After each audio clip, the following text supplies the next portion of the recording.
You know how old houses have a way of keeping secrets. Sometimes, those secrets are better left undiscovered. I didn't believe that, until last month. It started on an ordinary evening, when I decided to do some cleaning in the cellar of my recently inherited, century-old house. I was just planning to get rid of some old junk, maybe clear a space for a wine rack.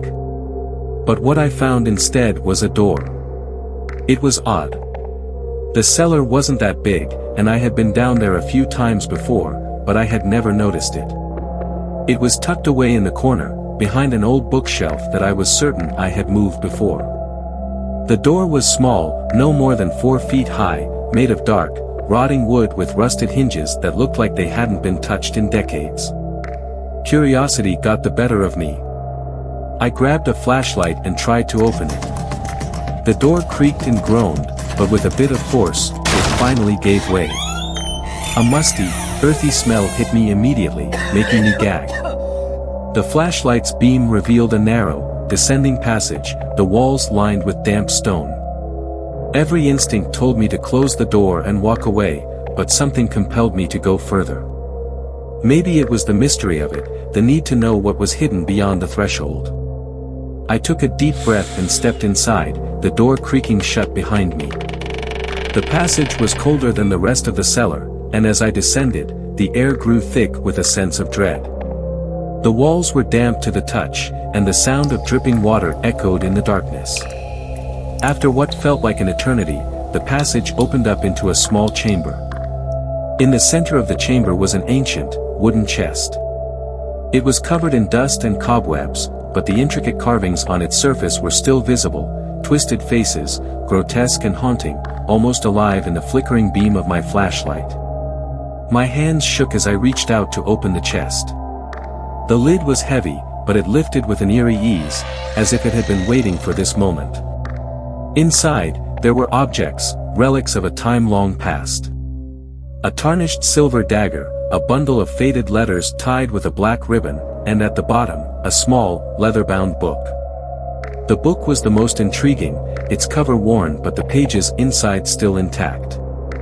The script was in a language I didn't recognize, ancient and foreign, but there were drawings, disturbing, nightmarish images that made my blood run cold. As I stood there, the darkness around me seemed to grow thicker, more oppressive. It felt like the walls were closing in, like something was watching me from the shadows. My heartbeat thundered in my ears, and the air felt suffocating. I slammed the chest shut and backed away, but it was too late. The sense of dread was overwhelming now, a palpable force that seemed to press down on me. The passage behind me felt endless, and as I turned to flee, the flashlight flickered and died, plunging me into complete darkness.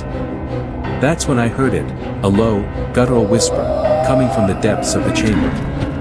The words were unintelligible, but the tone was unmistakable, malicious, threatening. I stumbled back, panic setting in, but I couldn't find the passageway. The chamber seemed to shift, the walls closing in, trapping me. I fumbled in the darkness, my hands brushing against the cold, damp stone, until I finally found the passage. I scrambled up the stairs, the whispers growing louder, more insistent. The door to the cellar loomed ahead, barely visible in the dim light filtering through the cracks. I lunged for it, throwing it open and slamming it shut behind me. For a moment, I just stood there, panting, my heart racing. The whispers had stopped, but the silence was even more terrifying. I bolted up the stairs and out of the cellar, locking the door behind me. I haven't been back down there since.